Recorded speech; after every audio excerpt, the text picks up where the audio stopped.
చంద్రకళ వాళ్ళ అత్తయ్య వాళ్ళ ఇంటికి వస్తుంది. రాగానే అక్కడ ఉన్న శృతి, శాలిని వీళ్ళందరూ కూడా చంద్రకళ లోపలికి రాకుండా అడ్డుకుంటారు. అది చూసి చంద్రకళ అయితే ఏంటి నన్ను లోపలికి వెళ్ళనివ్వండి అంటుంది. అయినా సరే వాళ్ళు లోపలికి వెళ్ళనివ్వకుండా అడ్డుకుంటారు. ఇంతలో అక్కడికి జగదీశ్వరి వస్తుంది. అది చూసి చంద్రకళ అయితే అత్తయ్య ప్లీజ్ అత్తయ్య నన్ను నమ్మండి అత్తయ్య, నేనే తప్పు చేయలేదు అత్తయ్య అని చెప్పి అంటూ ఉంటుంది. దాంతో జగదీశ్వరి అయితే మీరు ఇంత తెలిసి కూడా నువ్వు కూడా వాళ్ళతో పాటు కలిసి చేతులు కలిపి మాకు ఈ విషయం ఏది చెప్పలేదు, నువ్వు కూడా వాళ్ళలో ఒక మనిషివే కదా అని చెప్పి అంటుంది. అది వినగానే చంద్రకళ అయితే లేదత్తయ్య నేను మీకు నిజం చెప్పాలనే అనుకున్నాను, కానీ ఈ లోపే మీకు తెలిసిపోయింది, దయచేసి నన్ను నమ్మండి అత్తయ్య అని చెప్పి అంటుంది.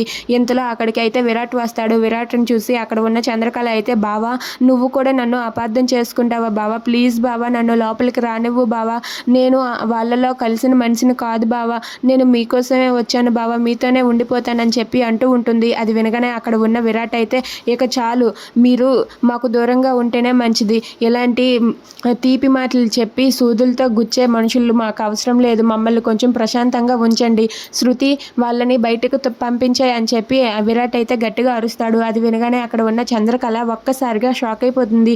ఇక అక్కడ ఉన్న చంద్రకళ అయితే బావా ఏంటి బావా నువ్వు కూడా అలా మాట్లాడతావా, ప్లీజ్ బావా నేను చెప్పేది విను బావా, నువ్వు నన్ను అపార్థం చేసుకోకు బావా అంటూ బ్రతిమలాడుతూ ఉంటుంది. ఇక ఆ మాట వినగానే అక్కడ ఉన్న విరాట్ అలాగే జగదీశ్వరి ఏం మాట్లాడుకున్నా తనని బయటకు తోసేయమని శృతితో చెప్తారు. దాంతో శృతి వాళ్ళ అమ్మ అయితే చంద్రకళ మెడ పట్టుకుని ఏంటే ఇంకా ఎక్కువ మాట్లాడుతున్నావు, ఇక్కడ నుండి వెళ్ళిపో అని చెప్పి అంటుంది. ఇంతలో అక్కడ ఉన్న జగదీశ్వరి అయితే మీకు దయచేసి దండం పెడుతున్నాను, ఇక్కడి నుండి వెళ్ళిపోండి, మీకు మాకు ఎలాంటి సంబంధం లేదు, మీలాంటి వాళ్ళతో మేము సంబంధం కలుపుకోవాలి అనుకోవటం లేదు అని చెప్పి అంటుంది.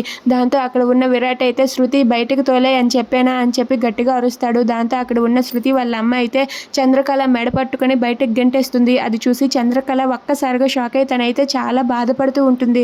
ఇక అక్కడ ఉన్న చంద్రకళ కింద పడిపోవడంతో తనైతే చాలా బాధపడుతూ ఏడుస్తూ ఉంటుంది. If you like this video please subscribe our channel.